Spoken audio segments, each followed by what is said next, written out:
ఈరోజు కొన్ని కీలకమైన అంశాల గురించి మాట్లాడదాం. ప్రస్తుతం మనతో పాటు ఎర్రబెల్లి సతీష్ రావు ఉన్నారు. మాట్లాడే ప్రయత్నం చేద్దాం. నమస్తే అన్న. నమస్తే. బాగున్నారా అన్న? ఈరోజు రాష్ట్రం అంటే దేశం అంతా కూడా ఒక యుద్ధ వాతావరణం నెలకొని ఆ టెన్షన్లో ఉన్నారు. ఒక పక్క తెలంగాణలో అందాల పోటీలు అని చెప్పి ఒక చర్చ నడుస్తూ ఉన్నది. ట్యాంక్ బండ్ మీద ఇప్పటికే హోర్డింగ్లు స్టార్ట్ అయినాయి. ఏం చెప్పదలుచుకున్నారన్న? ముందు బేషరతుగా మన ప్రభుత్వం, తెలంగాణ ప్రభుత్వం అందాల పోటీలను ఆపేయాలి. ఎందుకంటే ప్రపంచం మన వైపు చూస్తుంది. సింధూర్ అనే ఒక ఆపరేషన్ ప్రోగ్రాం తీసుకొని మన మహిళలు, మన ఆడబిడ్డల మీద తిలకం తుడిచేసినటువంటి కాశ్మీర్ పెహల్గాం దాని సందర్భంగా తీసుకున్నదే సింధూర్ ఆపరేషన్. ఈ సింధూర్ ఆపరేషన్ జరుగుతుంది. అక్కడ టెన్షన్లో లక్షల మంది, కోట్ల మంది టెన్షన్లో ఉన్నారు. ఈ టైంలో ఈ అందాల పోటీ నిర్వహించడం నాకు తెలిసైతే, నా వ్యక్తిగత అభిప్రాయం, ఇక్కడ మేము జనరల్గా పబ్లిక్లో డిస్కస్ నడిచేది మాత్రం ఇది కరెక్ట్ కాదని అనుకుంటున్నాం. ఎందుకంటే ఐపీఎల్ మ్యాచే ఆడ క్యాన్సిల్ అయిపోయింది. సో 10th నుంచి వీళ్ళు 30th వరకు అందాల పోటీ అంటున్నారు. అది కరెక్ట్ కాదు అనుకుంటున్నాం. ప్రజా అభిప్రాయం. ఇదే అంశం మీద కొంతమంది ప్రజా సంఘాల వాళ్ళు, మహిళా సంఘాల వాళ్ళు కావచ్చు, చాలామంది పెద్ద ఎత్తున మన నిరసనలు తెలుపుతూ ఉన్నారు ఇప్పటికే. కానీ ఇప్పటి వరకు ఎలాంటి స్పందన లేదు ప్రభుత్వం నుంచి. అంటే ఖచ్చితంగా బేఖతరుగా మేము పెడతామని చెప్పి చూపెడుతున్న ఒక ఆనవాళ్ళు కనిపిస్తూ ఉన్నాయి ప్రభుత్వం నుంచి. చూస్తుంటే ప్రభుత్వం చూసి అట్నే వ్యవహరిస్తుంది. నిన్న కూడా ఎయిర్పోర్ట్లో అందరు దిగిండ్రు. ఇంకొకటి ఏంటంటే పాకిస్తాన్ నుంచి కూడా ఒక అందగైతే దిగింది. ఎక్కడి నుంచో వచ్చినట్టుంది కానీ ట్యాగ్ మాత్రం పాకిస్తాన్. అన్ని మాకు రష్యా, జపాన్ అందరు కలిసి ఉన్నారని సోషల్ మీడియాలో ట్రోల్ జరుగుతుంది. అంటే ఒక లిస్ట్ కూడా కాదు, అది అబద్ధమా నిజమా తెలియదు. ఇప్పటికే ఒక లిస్ట్ కూడా బయట పెట్టిరు. అంటే ఇంతమంది పార్టిసిపేట్ చేస్తారు పలానా వాళ్ళని చెప్పి. ఇప్పుడు క్యాన్సిల్ అయ్యే పరిస్థితి ఉందంటారా? చేయాలండి 100%. ఎందుకంటే మన దేశం ఇప్పుడు క్లిష్ట పరిస్థితుల్లో ఉంది. ఇప్పుడున్న పరిస్థితిలో మనం బార్డర్లో మాక్ డ్రిల్ జరుగుతున్నాయి. అన్ని పవర్ నైట్ కొన్ని సిటీల్లో అమృత్సర్ అక్కడిక్కడ పవర్ బంద్ చేస్తున్నారు. ఈ సిచ్యువేషన్, ఇంత టెన్షన్లో ఈ అందాల పోటీ 250 కోట్లు ఖర్చు పెట్టి చేయాల్సినంత అయితే అవసరం లేదు. అది కరెక్ట్ కూడా కాదు. అది పబ్లిక్ కూడా, బయటికి కూడా అది కరెక్ట్ రాంగ్ వేలో పోతుంది. మన ప్రభుత్వం మీద, మన ఇక్కడ ఉన్న లోకల్ గవర్నమెంట్ మీద కూడా కరెక్ట్గా ఉండదు అది. ఎందుకంటే ప్రపంచం ఒక దగ్గర సీఎం గారు నిన్న కూడా ఈ ఆపరేషన్ సింధూర్ గురించే మాట్లాడినట్టున్నారు. మరి వారంతా అది అక్కడ మాట్లాడుతున్నారు, అక్కడ ర్యాలీ చేసినట్టున్నారు. మరి దీన్ని ఎందుకు కంటిన్యూ చేస్తున్నారు? కొద్ది రోజులు ఆలోచించాల్సి ఉండే, పోస్ట్పోన్ చేసుకోవాల్సి ఉండే. ఎందుకంటే ఈ టెన్షన్ వాతావరణంలో ఇంత టెన్షన్ బయట ఎక్కడి నుంచి ఏం బాంబడుతుందో అంత వాళ్ళకి అక్కడ అందం గ్లో ఎక్కడి నుంచి వస్తుంది? టెన్షన్లో వాళ్ళే టెన్షన్లో ఉంటారు. ఫ్లైట్లో జోన్ రావడము పోవడం, ఈ టెన్షన్లో ఇంత అవసరం లేకుండే కదా. ఆలోచించాలి, పునరాలోచించాలి. ఇప్పటికైనా ప్రభుత్వం పెద్దలు మళ్ళొకసారి దాని గురించి పునరాలోచించి చూసుకోవాలి. ఎందుకంటే రేపే 10th అన్నారు, 10th to 30th అన్నారు. ఒక పక్కనేమో బార్డర్లో టెన్షన్ అది రోజు వస్తుంది న్యూస్ ప్రకారం చూస్తే. ఈ టెన్షన్లో పెట్టుకోవడం కరెక్ట్ కాదు అని ప్రజల అభిప్రాయం. గ్రౌండ్ లెవెల్ ప్రజలు, మామూలు కార్యకర్తలు, సామాన్యులు, ప్రజలు అనుకునే థింక్ చేసేది. రైట్. మీరు అన్నట్టు ఇప్పుడు ఒక 250 కోట్లు దీనికి వెచ్చిస్తున్నారు అని చెప్పి చెప్తా ఉన్నారు. అంటే బయట కూడా నడుస్తూ ఉన్నది ఇది. కానీ ఒక పక్క రీసెంట్గా ముఖ్యమంత్రి గారు చేసిన వ్యాఖ్యలు సర్వత్రా చర్చనీయాంశంగా మారిపోయినాయి. రాష్ట్రం అప్పులు తీసుకునేటందుకు సిద్ధంగా లేదు. ఎందుకంటే అప్పులు ఇచ్చేవాళ్ళు లేరు రాష్ట్రానికి, ఎవరు నమ్ముతలేరు. తెలంగాణ నుంచి ఎవరు పోయినా కానీ దొంగలను చూసినట్టు చూస్తున్నారు అని చెప్పి చెప్తా ఉన్నారు.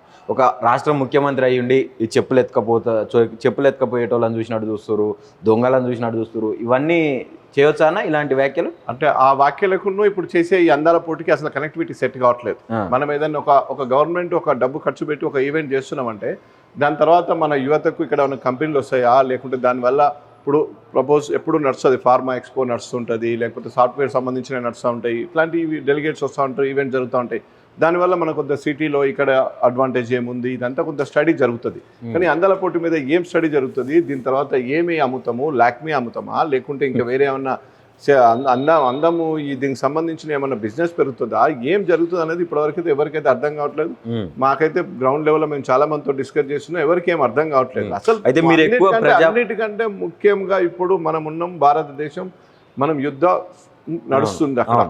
ఆపరేషన్ సింధూర్ అనేది నడుస్తుంది. సింధూర్ అనేది ఇంకా ఆగలేదు. సింధూర్ ఈ టైంలో మనం ఇది పెట్టడం కరెక్ట్ కాదు. చూడాలి అది గవర్నమెంట్ మరి ఏ విధంగా ఆలోచిస్తున్నారో, పెద్దలు దాన్ని ఎట్లా చేస్తారో ఆలోచన చేయాలి. కానీ అది పెట్టడం అయితే సర్వత్రా ప్రజల నుంచి, గ్రౌండ్ లెవెల్ నుంచి, ప్రజాక్షేత్రం నుంచి గవర్నమెంట్కి అయితే వ్యతిరేకత 100% ఉంది. ఎందుకంటే సీఎం గారు ఒక దగ్గర మనల్ని ఎవరు నమ్ముతలేడు, అప్పులు పుడతలేవు, మా చెప్పులు ఎత్తుకపోతాం అనుకుంటున్నారు, మాకు అపాయింట్మెంట్ ఇస్తే లోపలికి వచ్చి అంటున్నారు. ఆ టైంలో మరి 250 కోట్లు ఖర్చు అవుతుంది అంటున్నారు సుమారుగా. అది ఎంత నిజము ఏందో తెలియదు. కానీ అట్లాంటి దాన్ని ఈ టైంలో, ఈ యుద్ధ సమయంలో మన సోదరి మనడ సింధూరం తిలకం తుడిచేసిన సమయంలో పాల్గాంలో ఇట్లాంటి ఉద్రకతలో ఈ అందాల పోటీ పెట్టడం అనేది కరెక్ట్ కాదు. రైట్ అన్న, మీరు పొద్దున్న లేస్తే అంటే చూస్తూ ఉంటాం, మీరు సోషల్ మీడియాలో బాగా యాక్టివ్గా ఉంటారు, ప్రజలలో ఎక్కువగా ఉంటారు, తిరుగుతూ ఉంటారు, కనిపిస్తూ ఉంటారు.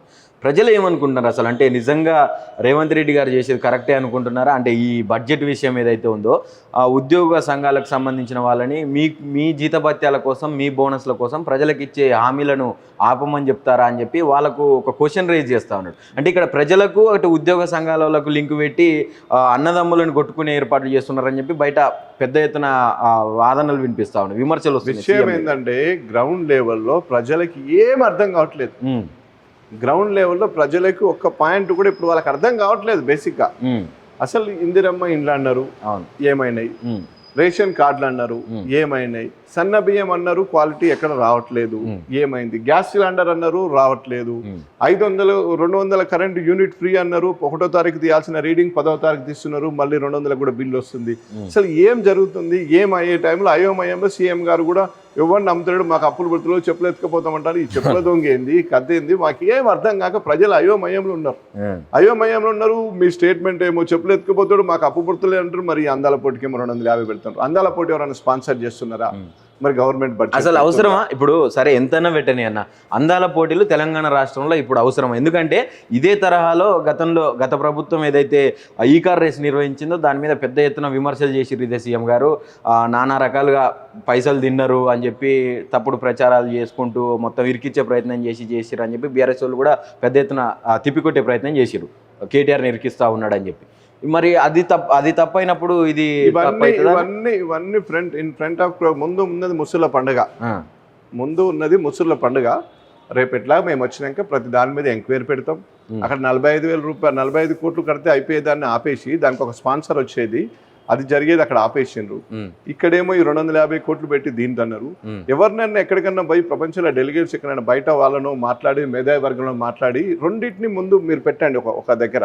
అందాల పోటీ కావాలా, ఈ మొబిలిటీ వ్యాలీ కోసం ఈ ఫార్ములా రేస్ కావాలా అని అడిగితే దానికి ఒక స్పాన్సర్ వచ్చేది. మరి అందాల పోటీకి ఎవరైనా స్పాన్సర్ వచ్చారా? మరి గవర్నమెంట్ ఏ విధంగా ముందుకు వస్తున్నదని చూడాలి. ఇంకా గ్రౌండ్ లెవెల్ అయితే ప్రజలకి ఏం అర్థంగా అయోమయంలో ఉన్నారు. ప్రజలు అయోమయంలో ఉన్నారు. కాంగ్రెస్ పార్టీ ఓటేసిన వాళ్ళు ఇంకా అయోమయంలో ఉన్నారు. ఏను వాళ్ళు ఎట్లాగో మేము వేయలేదు కాబట్టి వాళ్ళు ఏం చేస్తారో వాళ్ళ గురించి ఫాలో అప్ గారు. కానీ ఆ వేసిన వాళ్ళు మాత్రం చాలా గ్రౌండ్ లెవెల్ ఇబ్బంది ఉన్నది. ఆ ఇబ్బంది ఉన్నది కాబట్టి సీఎం గారు నేను అనుకుంటా పసిగట్టే ఈ విధంగా మాకు ఎవడు అప్పిత్తలేడు, ఎవడు పోతలేడు, వాడు ఎవడన్నా మా గేట్ తీసుకొని గేట్ లోపలికి వస్తే చెప్పులు ఎత్తుకపోతాడేమని ఆలోచిస్తున్నట్టని సీఎం గారు చెప్పినని మేము అనుకుంటున్నాం.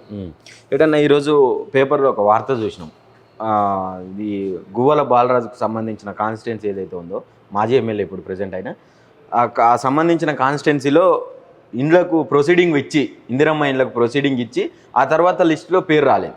అంటే ఎందుకు రాలేదని చెప్పి సంబంధితం అంటే లోకల్లో ఉన్నటువంటి లీడర్ని కావచ్చు, ఆ గ్రామ స్థాయి లీడర్ని కావచ్చు అడిగితే, లేదు నువ్వు కాంగ్రెస్ ఆమె కాదు కదా, మీకు అట్లా ఇయ్యరు, నువ్వు బీఆర్ఎస్లో నుంచి కాంగ్రెస్లకు జాయిన్గా అప్పుడు ఇస్తారని చెప్పి మాట్లాడిరట. ఇది ఎంతవరకు సంబంధించి? స్కీములకు పార్టీకి వాటికి వీటికి ముడిపెట్టకూడదు. ఓన్లీ ఎలక్షన్ టైం వరకే స్కీములు అనే నడుస్తుంది. అక్కడ ఆ స్కీమ్ అడిగే అప్లికేషన్ పెట్టుకునే వాళ్ళు ఎలిజిబిలిటీ ఉందా, వాళ్ళకి అసలు అర్హత ఉందా లేదా, అర్హత మీదే కులబంధం ఉంటుంది. వాళ్ళకి రేషన్ కార్డు ఉందా, వాళ్ళు చిన్నకారు రైతా, సన్నకారు రైతా, లేకపోతే గుడిసి ఉందా, జాగ్ ఉందా, లేకపోతే ఆయన ఎలిజిబిలిటీ ఉన్నాడా, ఆ పాయింట్ తీసుకుని వెళ్ళాలి. కానీ ఆయన బీఆర్ఎస్ఆ, సిపిఐ, సిపిఎం, కమ్యూనిస్టా, కాంగ్రెసా, బీజేపీ అనేది ఉండదు కదా. దాన్ని అసలు తీసుకోకూడదు. గవర్నమెంట్ అట్లా తీసుకుందంటే గవర్నమెంట్కి చెడ్డ రోజులు వచ్చినాయి కాబట్టి అట్లా తీసుకుంటున్నట్టు. గ్రౌండ్ లెవెల్లో న్యాయం జరగాల. మనం ప్రమాణ స్వీకారం చేసింది అంతఃకరణ శుద్ధితోటి అందరికీ సమన్యాయం చేస్తామని ప్రమాణ స్వీకారం చేసి ఒక సీట్లో కూర్చున్నాం. ఒక సీట్లో కూర్చున్నప్పుడు మంత్రి కానీ ఎవరు కానీ పెద్ద స్థాయిలో ఉన్న వాళ్ళు కానీ సమన్యాయం ప్రజలకు జరిగేటట్టు చూడాలి తప్ప, వాడు మాకు ఓటేశారు, వీళ్ళు మాకు ఓటేయలేదు, వాళ్ళు ఆ పార్టీలు ఉన్నారు, ఆ స్కీమ్ ఇయ్యం, ఈ స్కీమ్, ఆ పార్టీకైనా ఆ స్కీమ్ కైనా అర్హుడా కాదా? అర్హుడైతే 100% ఇవ్వాల్సిందే. ఇవ్వకుంటే మనకు రాజ్యాంగం ఉంది, రాజ్యాంగం ప్రకారం మనం ఏ విధంగా ముందుకు పోవచ్చు, దాని ప్రకారం తీసుకోవచ్చు. వాళ్ళు ఇచ్చే స్కీమ్లలో లిస్ట్ వస్తుంది, లిస్ట్ వచ్చినాక ఏముంటుంది, లిస్ట్ లేదు, గీస్ట్ లేదు, ఇప్పటివరకు ఒక ఇల్లు ఇవ్వలేదు, ఒక రేషన్ కార్డు ఇవ్వలేదు, ఏది జరగలేదు. వాళ్ళు తుమ్మల నాగేశ్వరరావు గారే చెప్పారు క్లియర్గా. అంత ముందట కనిపిస్తుంది. అందుకే గ్రౌండ్ లెవెల్లో అయోమయం ఉంది. ప్రజలు చాలా ఇబ్బందుల్లో, కష్టాల్లో ఏం అర్థం కాకుండా తలకాయ కొట్టుకొని చూస్తున్నారు. తుమ్మల నాగేశ్వరరావు గారు కూడా ఈ మధ్య కొంచెం బీఆర్ఎస్కు సపోర్టివ్గా మాట్లాడుతున్నట్టు అనిపిస్తూ ఉన్నది.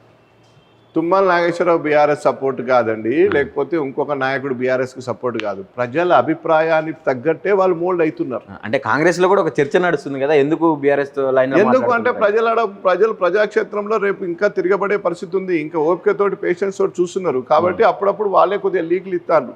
లీకులు ఇచ్చి అది వస్తలేదు, వాడు చెప్పులు ఎత్తుకుపోతా అంటాడు, వీడు ఎత్తుకుపోతాడు, కాబట్టి మేము ఏం చేయాలి, గ్రౌండ్ లెవెల్లో కొద్దిగా కష్టం ఉందని ప్రజలకు వాళ్ళు ఇచ్చిన 6 గ్యారెంటీలు 420 హామీల నుంచి ఏ విధంగా యూటర్న్ తీసుకోవాలి, ఏ విధంగా ఎస్కేప్ కావాలి, దానికోసమే ఈ స్కీమ్ అంతా డైవర్షన్ చేయనీకి. మీకు అర్థం కావట్లేదు, ఆమెలను డైవర్ట్ చేయనీకే మమ్మల్ని ఇట్లా చెప్పులు ఎత్తుకపోతుండు, లేకపోతే మాకు ఇది అయిపోతుంది, మన నన్ను కోసుకొని తింటారా, లేకపోతే వండుకొని తింటారా, ఇవన్నీ స్కీములు. ఇంతకుముందు ఏముండే, కొద్ది రోజులు తొండలెక్కిస్తాము, బట్టలు తీస్తాము, అది చేస్తాము, ఇది చేస్తాము, 10 ఏళ్ళు నేను రియల్ ఎస్టేట్లు, ఇవన్నీ ఉండే స్కీమ్.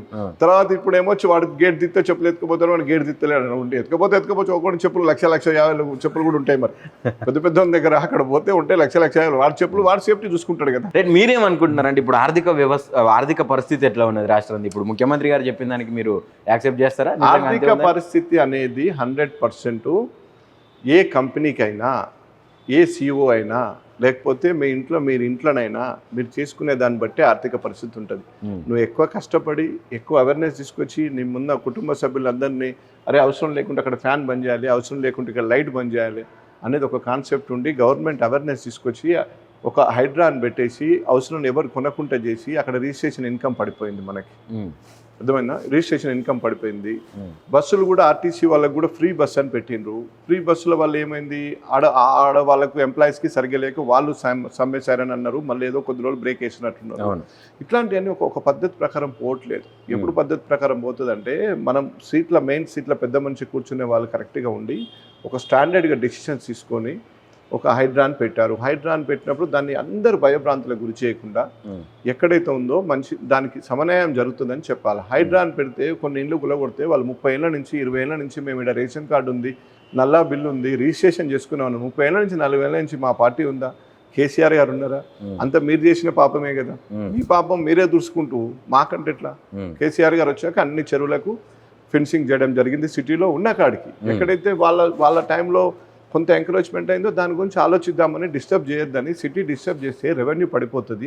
రెవెన్యూ ఒకసారి పడిపోయిందంటే మళ్ళీ ట్రాక్ తీసుకురాలేము, అందుకోసం చేయలేదు. లేకపోతే ఆ రోజు మేము కన్వెన్షన్ ఎప్పుడో కొడుతుంటే అన్నీ కొడుతుంటే, ఆనంద కన్వెన్షన్ కొడుతుంటే, లేకపోతే పట్నం మహేందర్ రెడ్డి గారితో కొడుతుంటే, అందరి పొంగులు ఇచ్చింది, అందరి ఉన్నాయి అలా పెద్దోళ్ళని వదిలేసి చిన్న గరీబోడు మామూలోడు వాడు గుడిసెలు చిన్న వేసుకొని ఆ బీరువాలు ఉండే చిన్న పిల్లలు పుస్తకాలు తీసుకుంటా అంటే కూడా తీసుకోకుండా ఇంత భయభ్రాంతకు గురి చేసాక ఎక్కడి నుంచి రెవెన్యూ వస్తుంది?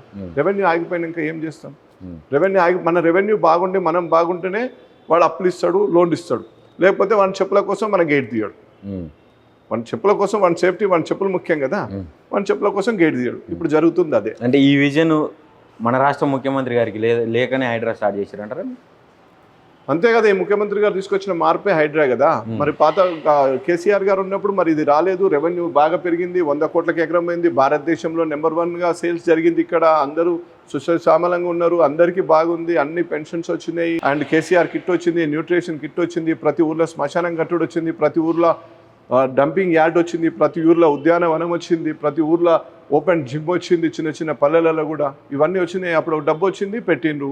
గోదావరి ఎప్పటి నుంచి మనం పుట్టక ముందు నుంచి గోదావరి ఉంది, కాంగ్రెస్ పుట్టక ముందు నుంచి గోదావరి ఉంది. మరి ఒకసారైనా కాళేశ్వరంకి ఒక చిన్న పనైనా చేయలేదు కదా వాళ్ళకు చిన్న పనైనా చేయాలి కదా. కాళేశ్వరం గోదావరిపై మనం ఏం చేసేది, శ్రీశైలం పోయినప్పుడు, కాళేశ్వరం పోయినప్పుడు, ధర్మపురి పోయినప్పుడు పోయి గోదావరి దండం పెట్టి నీళ్ళు జలుకొని వచ్చేది. మనకు తెలియదు అప్పటి వరకు. మరి గోదావరికి ఎందుకు అడ్డం కట్టలేదు మీరు ఇప్పుడు దానికి అన్ని ఈడ కట్టాల్సి ఉంది, ఆడ కట్టాల్సి ఉంది అని మాటలు కాదు కదా. మీరు ఉన్నారు కదా 60 ఏళ్ళు 50 ఏళ్ళు మీరే పరిపాలించారు కదా. అనుకోవచ్చు కదా. ఇప్పుడు ఏదైతే కాంగ్రెస్ ఆరోపిస్తా ఉన్నదో 1,00,000 కోట్ల స్కామ్ అని చెప్పి, ఆ 1,00,000 కోట్ల కోసమే బీఆర్ఎస్ చేసింది అనుకోవచ్చు. మీరు మూసి 1,50,000 కోట్లు అని మీరు అంటున్నారు కదా, అది స్కామ్ కోసం చేసేది. మీరు అనే మూసి 1,50,000 కోట్లు అంటే ఇది స్కామ్ అయినప్పుడు మీరు చేసేది ఆ స్కామ్ కోసం అనుకుంటున్నారా? నువ్వు పనే చేయలేదు కదా. మీరు ఏదో ఒక పని చేస్తే కదా స్కామా ఇప్పుడు మీరు 45 కోట్లు 100 కోట్లు ఈ ఫార్ములా పెడితే 55 కోట్లు కట్టి 45 కోట్లు కట్టాలంటే పెండింగ్ అయిపోయి మీరు చేయలేదు, క్యాన్సిల్ చేశాను. మరి 250 కోట్లు అందాల పోటీతోటి ఏంది? ఇంకోటి భారతదేశం అక్కడ మండిపోతుంది, బగబగ మండుతుంది, సింధూర్ ఆపరేషన్ పెడుతుండ్రు, ఒక పక్క యుద్ధం జరుగుతుంది, రోజు రాత్రి పోతున్నారు, నిన్న కూడా కొట్టేసిండ్రు. ఇవన్నీ అయినప్పుడు అక్కడ యుద్ధం జరుగుతుంటే మనం ఇక్కడ అందాల పోటీ సప్పట్లు కొట్టుకుంటూ కూర్చుంటామా? ఈ సమయం ఇదా? ఇప్పుడు ఏం సమయం? బ్రాండ్ మాక్ డ్రిల్ జరుగుతుంది, ఇంత పెద్ద నగరం, మనం కేటగిరీ 2 లో ఉన్న మాక్ డ్రిల్ జరుగుతుంది, జాగ్రత్త ఉండమంటున్నారు, లైట్స్ ఆఫ్ చేయాలమంటున్నారు, ఇవన్నీ జరుగుతున్నాయి. అమృత్సర్ మొత్తం నైట్ కట్ చేసినామంటున్నారు. మనం వాళ్ళకి సంఘీభావంగా మనం చేయాలి. ఈ 100-200 కోట్లు మనం గవర్నమెంట్ ఆఫ్ ఇండియాకా, సైనికులకా, ఎక్కడ నష్టం జరిగితే అక్కడ ఇవ్వడమా? ఏదో ఒకటి ఆదర్శంగా ఉండాలి. ఇప్పుడు చేసే పని అప్పుడు చేయాలి. ఇప్పుడు చేసేది అందమైన పని కాదు. ఇప్పుడు చేసే యుద్ధానికి మనం ఫండింగ్ చేయడమా, ఏదైనా చేయడమా, అదే ముఖ్యం ఇప్పుడు జరిగేది. దాని పక్క పెట్టి ఇక్కడ అందాల పోటీ అని జరిగితే ప్రపంచం ఏ విధంగా చూస్తుందో చూడాలి, భారతదేశం కూడా ఏ విధంగా చూస్తుందో, మన తెలంగాణ రాష్ట్ర ప్రభుత్వాన్ని, తెలంగాణ పెద్దలను, ప్రభుత్వ పెద్దలను ఏ విధంగా దీన్ని ట్రీట్ చేస్తారో చూస్తుంటే. ఇప్పుడు రేవంత్ రెడ్డి గారు కూడా ఆపరేషన్ సింధూర్కు సపోర్ట్ చేస్తూ నిన్న ఒక ర్యాలీ తీసిండు కదన్న. అంటే ర్యాలీ తీయడం ఒకటి, ఇప్పుడు మీరు చెప్పేది అందాల పోటీ అనేది కొన్ని దేశాల నుంచి వస్తున్నారు. అవును, ఈ దేశాల నుంచి వచ్చిందంతా ఏమైందంటే పబ్లిసిటీ చేయాలా. ప్రతి దేశంలో దీన్ని వీక్షించే ఒక వర్గం ఉంటుంది. అవునా, అది పెద్ద వర్గం లేదు ఇప్పుడు, అదంతా అయిపోయింది. అది ఒకప్పుడు ఉండే అందాల పోటీకి అందం, ఇప్పుడు లేదు. దానివల్ల యూజ్ ఉందా అసలు తెలంగాణకు? నాకు తెలిసినంత వరకు అయితే యూజ్ ఉంటుంది. మరి ఏ విధంగా యూజ్ ఉంటుందో మరి చెప్పాలి, పెద్దలు విడమర్చి చెప్పాలి. వాళ్ళు చెప్పేది ఏంటి? అందాల పోటీ ఇక్కడ ఈవెంట్ జరిగితే నగరం బయటికి ఎక్స్పోజ్ అవుతుంది, పేరు వస్తుంది అంటున్నారు. ఇప్పుడు మన దేశం పక్క దేశంతో యుద్ధం చేస్తుంది. యుద్ధం చేసే టైంలో ఆ యుద్ధం ఎక్స్పోజ్ అవుతుందా, ఈ అందాల పోటీ ఎక్స్పోజ్ అవుతుందా?